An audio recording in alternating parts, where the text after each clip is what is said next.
이렇게 하나님 앞에 기도하면 마음이 좀 어떠십니까? 평안하지 않습니까? 하나님께서 우리를 사랑하시고 또 기억해 주시고 끝까지 붙들어 주실 줄 믿습니다. 우리 옆에 계신 분들 바라보시며 이렇게 사랑과 정성을 담아 눈에 바타 한 100개를 넣으셔서 그윽한 눈빛으로 주님이 당신을 사랑하십니다. 우리 함께 축복하실까요? 주님이 당신을 사랑하십니다. 주님이 당신을 사랑하십니다. 성경은 이야기입니다. 하나님의 이야기입니다. 하나님의 사랑의 이야기입니다.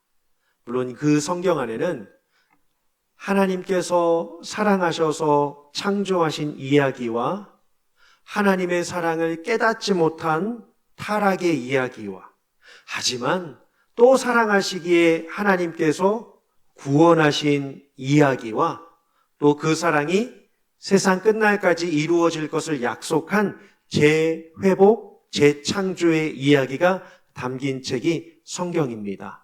48명이 성경을 기록했습니다. 기간은 1600년 동안 기록했습니다. 똑같은 장소에서 기록한 것도 아닙니다. 누구는 섬에서, 누구는 동굴에서, 누구는 광야에서, 누구는 집에서, 누구는 또 다른 공간에서 기록하였습니다. 그런데 신기한 것은 저마다 다른 환경, 다른 시대, 다른 개성, 다른 성격, 다른 경험을 했지만 성경은 하나님의 사랑 이야기를 잘 드러내고 있습니다. 이에 성경을 받은 우리에게 정말 중요한 것은 무엇일까요? 물론 성경에 믿음, 소망, 사랑 이 세 가지는 항상 있을 것인데 그 중에 제일은 사랑이다라고 하지만 저는 하나를 더 붙이고 싶습니다. 그 중에 제일은 센스니라. 그죠? 센스가 필요합니다. 하나님을 얼마나 내가 믿는지, 그리고 그 하나님께 내가 얼마나 소망하며 사는지, 그리고 그 사랑이 얼마나 위대한지를 알고 사는 것이 센스이기 때문입니다. 무수한 이야기가 이 안에 담겨져 있습니다. 그런데 내가 믿지 못하면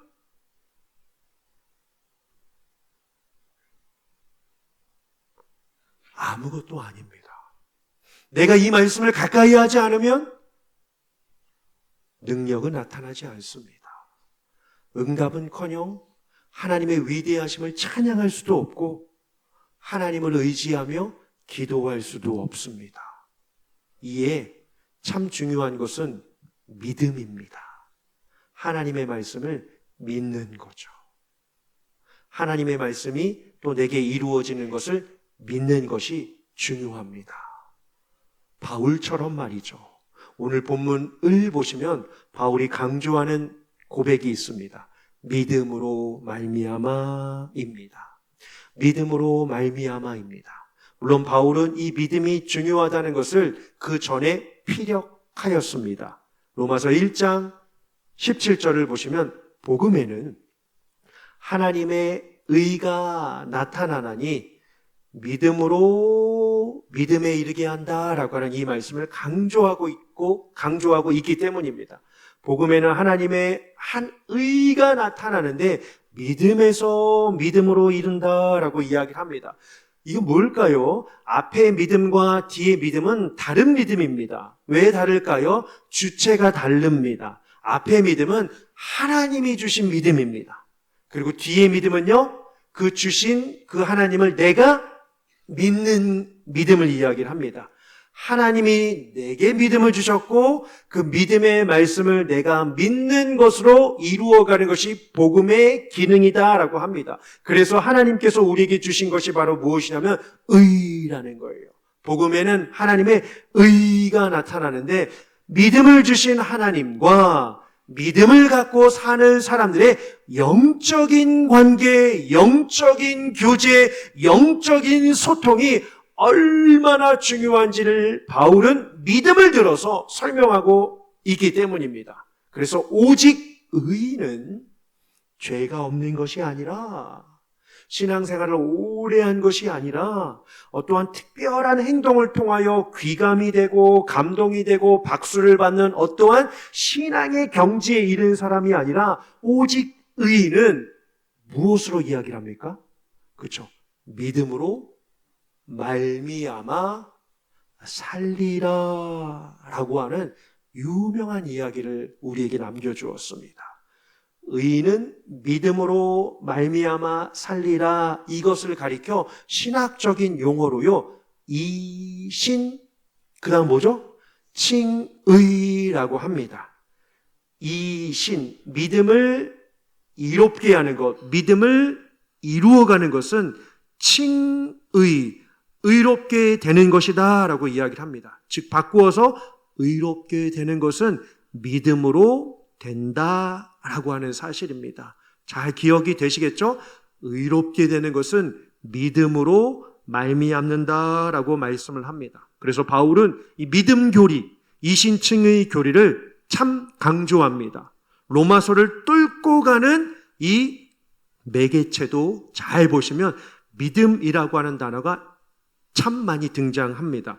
믿음으로 인하여, 믿음대로, 믿음을 통하여 라고 하는 믿음이라고 하는 이 단어를 가지고 참 많이 사용을 합니다. 뿐만 아니라 로마서 이외에도 바울이 기록한 바울 서신서를 보시면 디모데에게 주건, 갈라디아 교회에 주건, 옥중에서 에베소 성도들에게 편지를 줄 때에도 이 믿음이 하나님을 닮아가게 하고 우리의 신앙을 자라게 하고 교회를 복돋아갑니다 라고 하면서 믿음에 대한 이 영역, 내용을 참 많이 강조를 합니다. 그러면 반대로요, 왜 바울은 믿음을 강조했던 것일까요?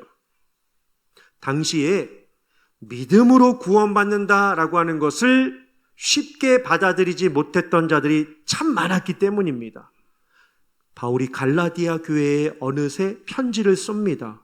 쓰는 목적은 가만히 들어온 거짓 선지자들이 믿음으로 구원받는 것이 아니라 이 행동을 해야 하고 율법 정신이 투철해야 하고 정결규례를 지켜야 하고 할례를 무조건 받아야지만 구원을 받을 수 있다라고 사람들을 옥죄였기 때문입니다.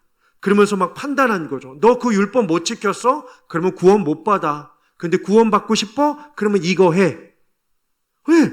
두려운 나머지 사람들이 천국은 가야겠고 구원의 자녀는 되어야 하겠고 복음 받고 싶으니까 믿음으로 구원받는다라고 하는 이 말씀, 진리는 그냥 뒤로 한 채 그럼 뭘 더 해야 합니까? 뭘 행해야 합니까? 라고 하는 외형적인 이야기들에 많이들 사람들이 흔들렸기 때문입니다.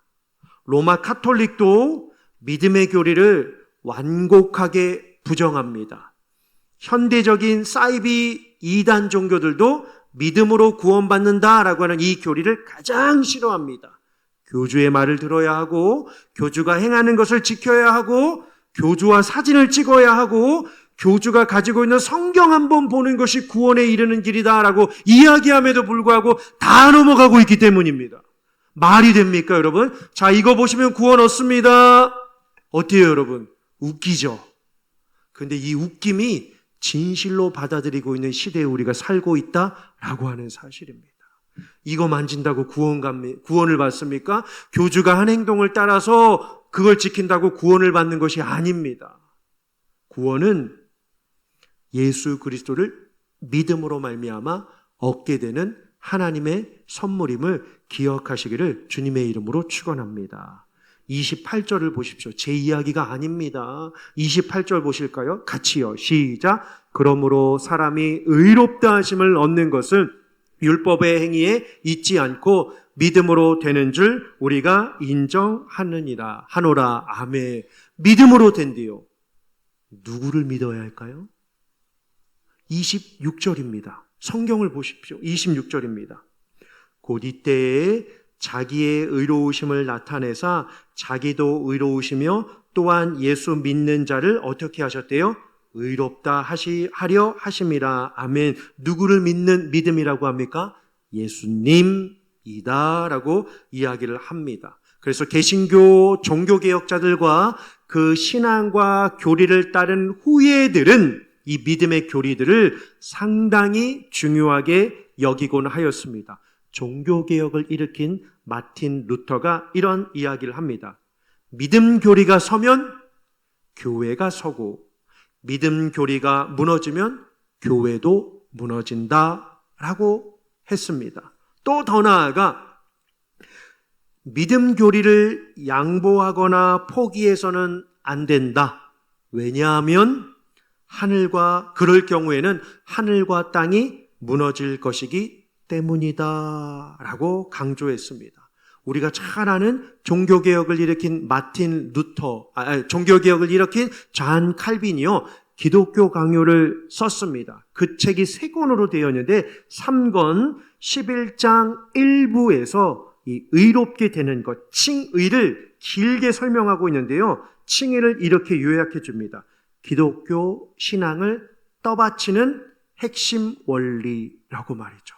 기독교 신앙을 떠받치는 핵심 원리가 바로 믿음이다라고 이야기를 합니다. 즉 간단히 말하여서요, 하나님이 은혜롭게도 죄인들을 예수님의 십자가로 말미암아 의롭게 여기신 것이 칭의인데요. 조금 어렵긴 하지만 다시 들어보셔요. 이 하나님이 은혜롭게 죄인들을 예수님의 십자가로 말미암아 의롭게 하신 것이 칭의인데요. 이것은 정확한 표현이 아닙니다. 듣기에 맞는 것 같지만 정확한 표현이 아닙니다.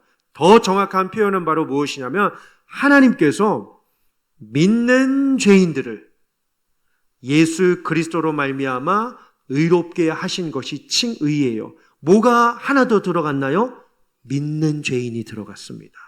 다시 오늘 22절을 보시면 성경이 그렇게 말하고 있기 때문입니다. 모든 자에게 주시는 것 같지만 이 안에 함정이 있습니다. 그리고 이 안에 강조하는 것이 있습니다. 모든 사람들이 구원받기를 원하시고 모든 사람들을 죄 용서해 주시기를 원하시지만 죄 용서함을 받고 의롭게 되고 하나님 나라에 들어가는 자는요, 누구에게요? 믿는 자에게요. 모든, 그 다음 단어가 진짜 중요한 단어입니다. 모든 믿는 자에게 미치는 하나님의 의라고 이야기를 합니다. 모든에게 열려있지만 그 믿음을 주신 하나님을 내가 믿느냐가 얼마나 중요한지를 강조하고 있습니다.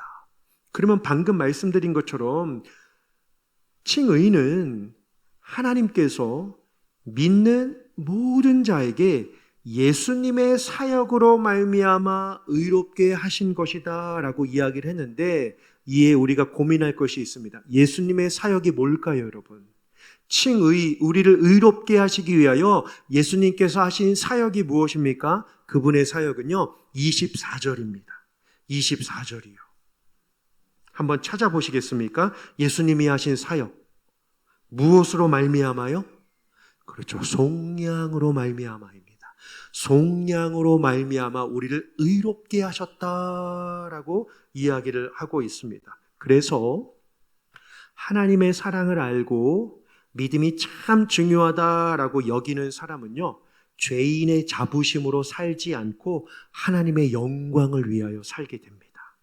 그래서 저는 이 아침에 여러분들과 이 칭의가 가지는 3가지 은혜가 무엇인지를 함께 살펴보고자 합니다. 첫 번째로요, 화면 한번 보실까요? 칭의는 무엇을 나타난다고 합니까? 하나님의 은혜를요.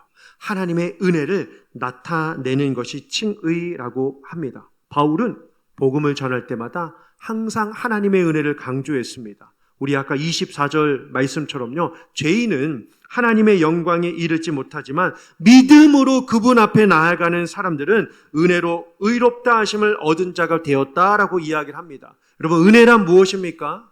은혜는 일반적인 정의로는 선물, 은전을 뜻합니다. 그리고 성품으로 은혜를 묘사할 때는 친절함, 자비를 뜻합니다. 신앙적으로 표준적인 이러한 것으로 은혜를 설명할 때는요, 하나님의 긍휼, 이 바로 은혜입니다. 진노와 의로운 보상밖에 받을 수밖에 없는 우리들에게 친히 주신 하나님의 사랑, 자격 없는 자에게 주신 하나님의 사랑이 은혜라고 하는 사실입니다. 그래서 이 은혜는요, 오늘 본문 22절을 보시니까 22절 하반절에요, 뭐라고 기록이 되어 있냐면 차별이 없다라고 이야기를 합니다. 모태신앙이건, 청소년기에 예수님을 만났건, 그 만났다가 한참 동안 방황했다가 중장년기 때 다시 돌아왔건, 혹은 일평생 예수님을 완곡하게 거절하며 거부하며 살았을지라도 마지막 순간에 예수님을 주로 고백하고 시인하는 자들에게는 차별이 없도록 이 구원의 은혜를 하나님께서 주셨다라고 바울은 말씀하고 있습니다. 그래서 값없이, 오늘 24절에도요, 값없이, 그 뜻이 22절에 기록된 차별이 없다라고 하는 뜻입니다. 그러니 하나님이 주신 은혜를 기억하면 삶이 풍성해집니다. 하지만 하나님이 주신 은혜로 사는 것이 아니라 나의 의로움을 드러내며 사는 그 삶은 어떨까요? 그 결과가 얼마나 비참한지 모릅니다. 바울은 갈라디아서 5장 4절에 이렇게 이야기를 합니다. 율법 안에서 의롭다함을 얻으려 하는 너희는 뭐라고 하죠? 그리스도에게서 끊어지고 은혜에서 떨어진다 라고 이야기를 합니다. 내 행위로 예수님과 동행하는 것이 아니라 내 수준과 내 모습으로 은혜를 만들어가는 것이 아니다라고 이야기를 합니다. 한 번 더요. 2장 한번 보실까요? 2장 21절입니다. 같이 읽어보시죠. 시작. 내가 하나님의 은혜를 패하지 아니하노니 만일 의롭게 되는 것이 율법으로 말미암으면 그리스도께서 헛되이 죽으셨느니라. 아멘. 복음이 좋은 소식인 이유가 무엇입니까? 모든 것이 은혜이기 때문입니다. 바울은 1장 18절부터 3장 18절까지 인간의 죄와 타락을 길게 논한 이유가 무엇일까요? 그 칠흑 같은 배경 속에서도 밝게 빛나는 하나님의 선물, 의가 귀하고 값지다는 것을 대조적으로 설명하기 위함이었던 것입니다. 두 번째로요. 그래서 이 칭의는요. 화면을 한번 보실까요? 하나님의 의를 어떻게요? 옹호한다라고 하는 것입니다. 자, 우리가 성경을 읽으면서요. 좀 이상하게 생각하는 부분들이 있습니다. 뭐 몇 가지가 있는데요. 첫 번째로는요. 아니, 하나님은 공의로우신 분이신데 그 공의를 축소하시고 하나님은 절대적으로 거룩하시기 때문에 불의를 저지른 자들에게 타협하실 수 없는 분이신데 어떻게 이렇게 단번에 용서해 주시고 깨끗하게 용서해 주시는가, 관대하시는가 라고 고민을 하게 됩니다. 여러분들도 고민을 해보셨죠? 이 고민을 우리뿐만 아니라 바울도 하였고 성경의 수많은 사람들이 이러한 고민을 하였습니다. 근데 성경을 보시면 어때요, 여러분? 그 등장하는 사람들마다 다 잘한 것만 나타나지 않습니다. 실수도 나타나고 죄를 저지른 것도 나타납니다. 그들의 허물이 그냥 가감없이 사실대로 기록되었다는 점입니다. 한번 보십시오. 믿음의 전당이라고 일컫는 히브리서 11장을 한번 보십시오. 정말 많은 사람들이 등장을 합니다. 그런데 그 사람들이 잘한 것만 기록되지 않습니다. 불의를 저지른 사람들이 정말 많이 있습니다. 거진 대부분이라고 해도 과언이 아닐 만큼 말이죠. 모세 어떻습니까? 온유함이 지면에 승하였더라라고 의인이요 당대의 완전한 자다라고 이야기하였지만 모세는 어떠한 죄를 저지릅니까? 자기 동족이 애굽인에게 수모를 겪는 그 모습을 참지 못해서 욱해서 뭘 하죠? 사람을 쳐서 죽입니다. 애굽인을 쳐서 죽여요. 살해를 합니다. 정탐꾼으로 보내진 여호수아와 갈렙을 숨겨준 여인이 누구죠, 여러분? 라합입니다. 그의 직업이 뭔지 아십니까? 몸을 파는 자였습니다. 삼손은요, 나실인으로 구별되어 하나님 앞에 드려진 자였는데 육신의 정욕, 힘을 자랑하다가 어리석은 행동을 하고 말았습니다. 우리가 잘 아는 다윗은요, 장수였습니다. 왕이었습니다. 하나님을 얼마나 많이 찬양한 사람인지 모릅니다. 그런데 그는 밧세바와 간음을 하였습니다.